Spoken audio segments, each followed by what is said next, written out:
चक्रों का अर्थ है कि भीतर का जो दूसरा शरीर है, प्राण शरीर, वो 7 जगह से इस शरीर को स्पर्श करता है और उन्हीं 7 द्वारों से इस शरीर को शक्ति मिलती है और प्राण मिलते हैं। पहला चक्र शरीर के पीछे जो रीढ़ है, उस रीढ़ के पुच्छ में है, सबसे आखिरी हिस्से में। वो बहुत अद्भुत चक्र है, उस संबंध में कुछ हम जानेंगे। सबसे पहला चक्र वहां है और सबसे अंतिम चक्र सिर के ऊपर है। फिर बीच में 5 चक्र और हैं। नंबर 2 का चक्र जनन इंद्रिय के पास है, वो सेक्स ऑर्गन के पास है। वो चक्र ही काम को, सेक्स को प्रभावित करता है और आंदोलित करता है। दूसरा केंद्र नाभि का केंद्र है। नाभि का केंद्र फियर और भय का केंद्र। जैसे जननेंद्रिय का केंद्र सेक्स का केंद्र है, वैसे नाभि का केंद्र भय का केंद्र है। ये शायद आपको ख्याल में आया होगा कि जब भी आप भयभीत होंगे, नाभि डमाडोल हो जाएगी और परेशान हो जाएगी। अगर आप कार चला रहे हैं और एकदम से एक्सीडेंट हो, तो आपके शरीर में जो झटका पहुंचेगा वो नाभि पर पहुंचेगा और कहीं नहीं। अगर कोई आदमी एकदम से आपकी छाती पर छुरा लेके चढ़ जाए, तो सबसे बड़ा झटका नाभि पर पहुंचेगा। नाभि भय का केंद्र है। इसलिए बहुत भय की अवस्था में किसी का मलमूत्र भी छूट सकता है, उसके छूटने का और कोई कारण नहीं। नाभि इतनी सक्रिय हो जाती है कि पेट को खाली करना जरूरी हो जाता है, अन्यथा नाभि सक्रिय नहीं हो सकती। नाभि भय का केंद्र। जिन लोगों के भय का केंद्र बहुत सक्रिय है, उनको थोड़ा नाभि पर ध्यान देना अत्यंत जरूरी है। इसलिए बहुत प्राचीन समय से जिन लोगों को युद्ध की शिक्षा दी जाती, उनके नाभि केंद्र को ही सबल करने की कोशिश की जाती। भय वहीं पकड़ता है, भय और कहीं भी नहीं पकड़ता। कभी आपको भय खोपड़ी में नहीं पकड़ेगा, जब भी भय पकड़ेगा तब पेट में पकड़ेगा। और स्त्रियां ज्यादा भयभीत होती हैं, उसका कुल कारण इतना है, उसका कुल कारण इतना है कि स्त्री को पेट में गर्भ रखना पड़ता है और उसका नाभि केंद्र निरंतर निर्बल और कमजोर होता चला जाता है। स्त्री और पुरुष के बीच भय का और कोई भेद नहीं है। और इसलिए पश्चिम में जैसे जैसे स्त्रियां बच्चों को पैदा करने से इंकार कर रही हैं, उनका भय समाप्त होता चला जा रहा है। अगर स्त्रियां कुछ समय तक बच्चे देना बंद कर दें,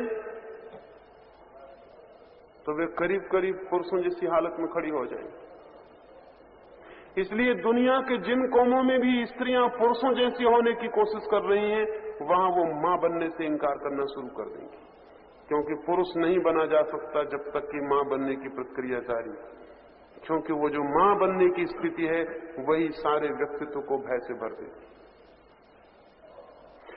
वो जो नाभि केंद्र है, वो भय का केंद्र है। जब आप भयभीत होंगे, तब आपका पाचन एकदम खराब हो जाए। चिंतित होंगे, पाचन खराब हो जाए।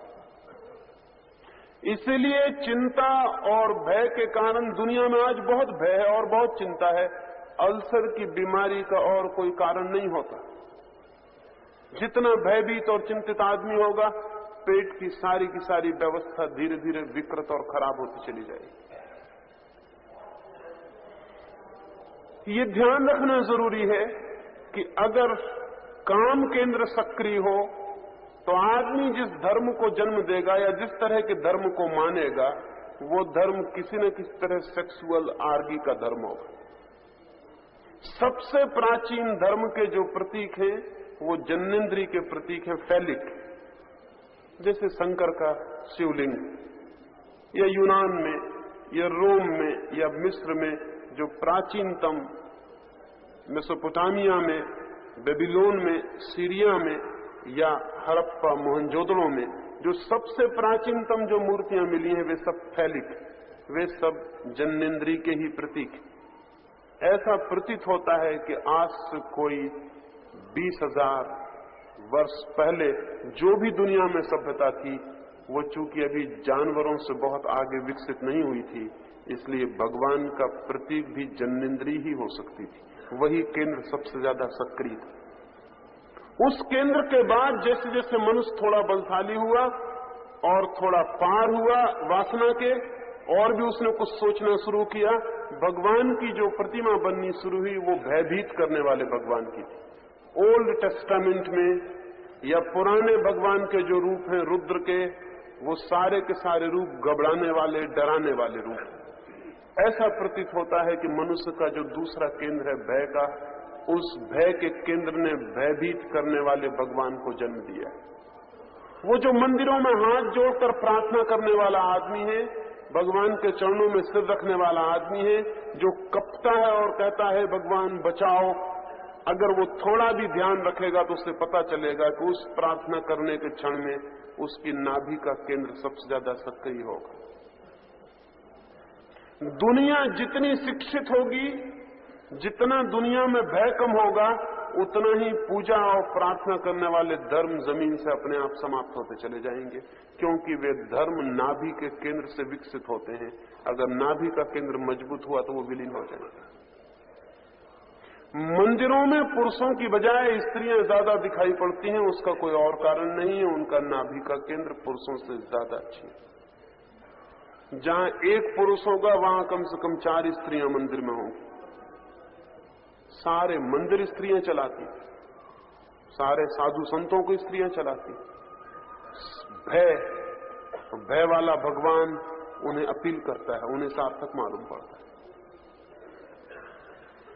इस पर ध्यान जाना जरूरी है कि जो आदमी भी जीवन में बहुत भयभीत हो, उसे ध्यान के साथ नाभि के केंद्र पर थोड़े प्रयोग करने जरूरी होते हैं। उस केंद्र को मजबूत करने के सुझाव देने जरूरी होते हैं। और ये बड़े मजे की बात है कि ये केंद्र चूंकि प्राणों के केंद्र हैं, विद्युत के केंद्र हैं, ये मात्र सुझाव से परिवर्तित हो जाते हैं। इनके लिए कुछ और करना नहीं पड़ता। उसके बाद तीसरा केंद्र हृदय का केंद्र है, वो राग का केंद्र है, मोह का केंद्र है, लगाव का केंद्र है। जो लोग तीसरे केंद्र से प्रभावित होते हैं वे किसी न किसी तरह के भक्ति वाले धर्म में दीक्षित हो जाएंगे, जहां राग मोह उस तरह के आसक्ति की पकड़ने की संभावना हो। ये तीसरे केंद्र पर भी ध्यान रखना जरूरी है, इसे भी समझ लेना जरूरी है कि वो क्या क्या कर सकता है। वो भी बहुत सक्रिय है,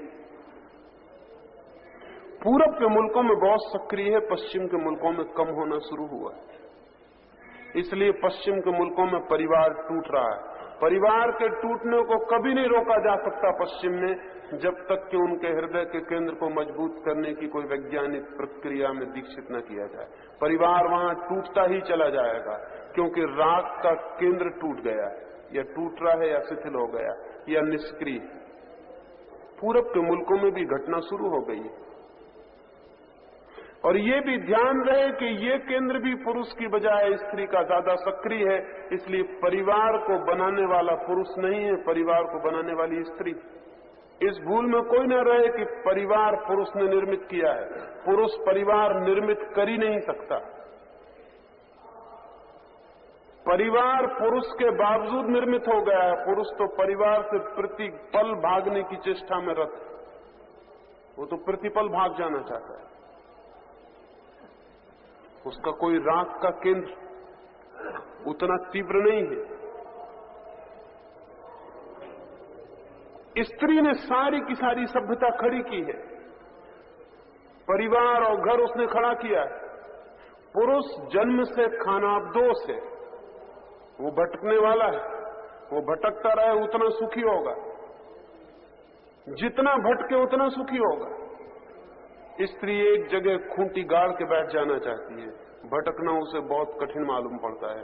भटकना उसके मन की बात नहीं है। कहीं वो लगाव बांध ले, कोई छोटी जमीन हो, कोई छोटा मकान हो जहां वो बैठ जाए। और इसीलिए परिवार, कैसा ही परिवार हो, पुरुष उसमें कभी भी केंद्र नहीं है, वो उसकी परिधि पर घूमता रहता है, उसकी परिधि स्त्री बन जाती।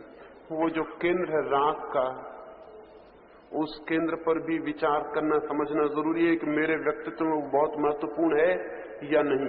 अभी मैं सिर्फ समझा रहा हूं कि ये केंद्र क्या काम करते हैं, फिर हम आगे उसकी बात को सोच सकते हैं कि उनसे और क्या काम लिया जा सकता है। उस केंद्र के बाद कंठ का केंद्र है। ये केंद्र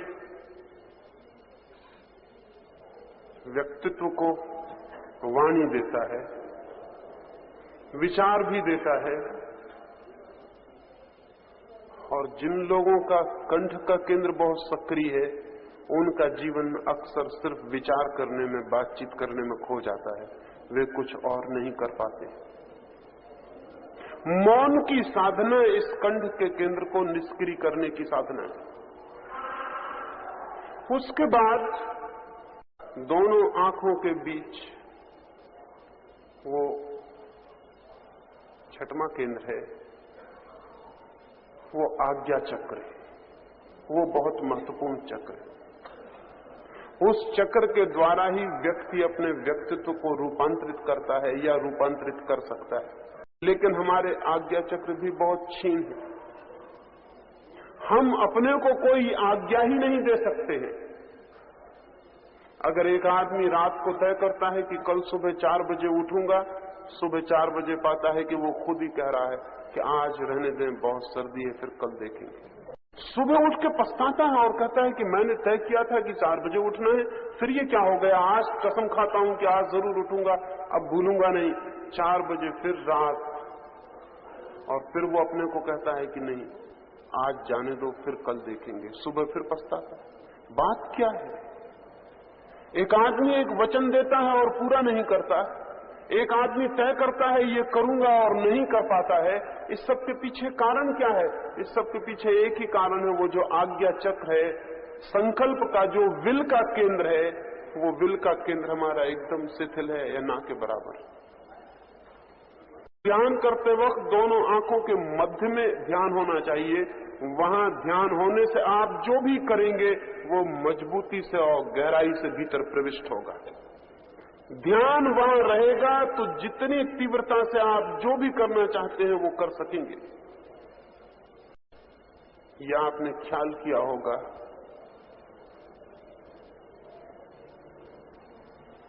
कि ये जो चक्र है, जब भी आपको निर्णय करना पड़े, कोई डिसीजन लेना पड़े, तो आपके सबसे ज्यादा भार आपकी दोनों आंखों के बीच में पड़ेगा। जब भी आपको कोई निर्णय करना पड़े, कोई निर्णय लेना पड़े कि मैं क्या करूं, तो मस्तिष्क पर उस जगह भार पड़ेगा जहां मैं कह रहा हूं दोनों आंखों के बीच में।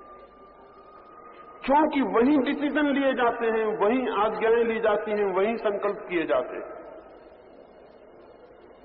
और जो व्यक्ति वहां संकल्प लेने में समर्थ हो जाता है, उसके संकल्प पूरे होने शुरू हो जाते हैं। वो जो वहां निर्णय करता है, वो निर्णय पूरे होने शुरू हो जाते हैं। वो जो वहां चाहता है अपने व्यक्तित्व में, वो फर्क होने शुरू हो जाते हैं। ये बड़े आश्चर्य की बात है कि हमारे व्यक्तित्व को बदलने के लिए बहुत काम करने का उतना सवाल नहीं है जितना संकल्प करने का सवाल है। संकल्प सूत्र है व्यक्तित्व को बदलने का, काम नहीं। लेकिन संकल्प होना चाहिए पूर्ण, और पूर्ण संकल्प शरीर के और किसी कोने पर नहीं लिया जाता। पूर्ण संकल्प आज्ञा चक्र में लिया जाता है। इसलिए समस्त ध्यान की प्रक्रियाएं आज्ञा चक्र के पास ही घूमती हैं, केंद्रित होती हैं, क्योंकि ध्यान वहीं से गहरा प्रविष्ट हो सकता है और अंतस में जा सकता है।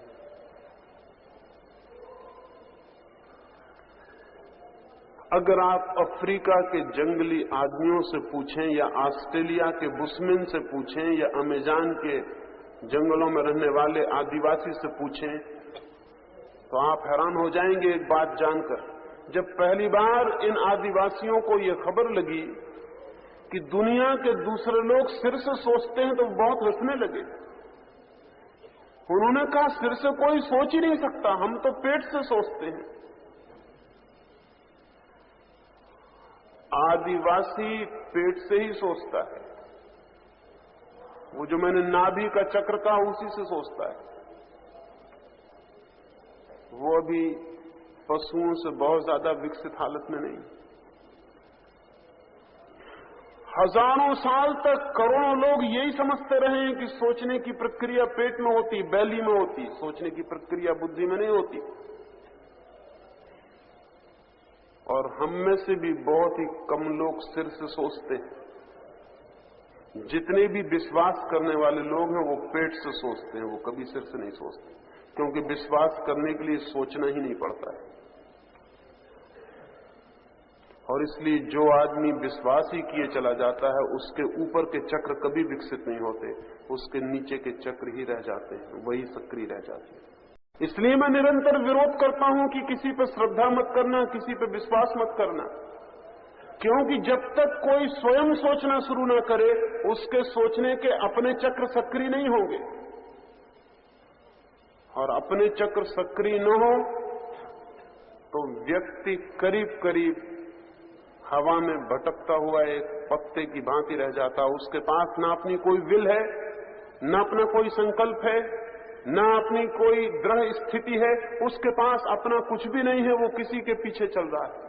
दुनिया के नेता आदमी को जितना नुकसान पहुंचाते हैं उतना और कोई नहीं पहुंचाता, क्योंकि दुनिया के सब नेता ऑर्डर्स देते हैं और आपसे कहते हैं आपको सिर्फ स्वीकार करना है।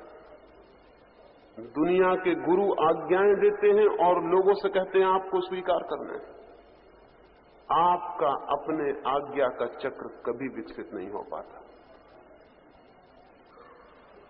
दुनिया में जो इतनी मनुष्य जाति दीनहीन दिखाई पड़ती है, इस दीनहीनता में सबसे बड़ा कारण यह है कि हम मनुष्य जाति को आज्ञाएं देते हैं, उसकी अपनी आज्ञा की क्षमता को विकसित नहीं होने देते। छोटे से बच्चे को हम आज्ञाएं देना शुरू करते हैं, ये करो और ये मत करो। हम कभी इसकी फिक्र नहीं करते कि उसकी अपनी चिंतना, अपना डिसीजन, अपना निर्णय विकसित हो सके। उस बच्चे का आज्ञा चक्र कभी भी विकसित नहीं हो पाता, वो अधूरे ही रह जाता है। और अगर आज्ञा चक्र विकसित न हो तो आदमी का व्यक्तित्व ही विकसित नहीं हो पाता है। बच्चों को हम समझाते हैं ऐसे बनो, लेकिन हम ये भूल ही जाते हैं वे बच्चे वैसे कभी नहीं बनेंगे। वे बन सकते हैं, लेकिन उनके बन सकने के लिए उनके चक्रों पर ध्यान देना पड़ेगा जिनसे व्यक्तित्व निर्मित होता है। जो माँ बाप जानते हैं, जो शिक्षक जानते हैं, वो बच्चे के मस्तिष्क के आज्ञा चक्र पर पूरा श्रम करेंगे। ये शिक्षा बहुत अधूरी और बहुत बेमानी है, क्योंकि इस शिक्षा में मनुष्य के बुनियादी सूत्रों के संबंध में कोई चिंतन नहीं है, कोई विचार नहीं है। अगर हम बच्चों की यूनिवर्सिटी तक आते आते उनके आज्ञा चक्र को, उनके संकल्प को विकसित कर सके, हम सारी दुनिया को बदल देंगे। एक नई दुनिया और एक नया आदमी पैदा हो जाए। एक आदमी जिसमें बल है, एक आदमी जो सोचता है वैसा करता है, वैसा कर सकता है, एक आदमी जिसमें साहस, एक आदमी जिसमें की हिम्मत, जिसमें करेज। लेकिन वो हम में हो नहीं सकता, क्योंकि जिस चक्र से वो सारी चीजें आती हैं वो चक्र ही हमारा सोया रह जाता है।